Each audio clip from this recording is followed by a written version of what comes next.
Tumsifu Yesu Kristo. Kwa jina naitwa Miliana Emanueli Manu. Nimeshika waraka Mtume Paulo kwa Warumi sura ya 8 aya 31 hadi ile ya 34. Basi tutende nini juu ya hayo? Mungu akiwapo upande wetu, ni nani aliye juu yetu? Yeye asiyemwachilia mwana wake mwenyewe, bali alikutoa kwa ajili yetu sisi sote, atakusanya kutukirimia na mambo yote pamoja naye. Ni nani atakaye washitaki wateule wa Mungu?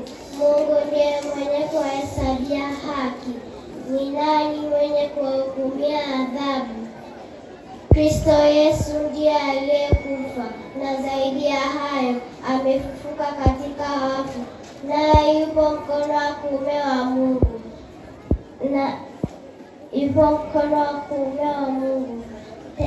Tena ndiye anayetuombea.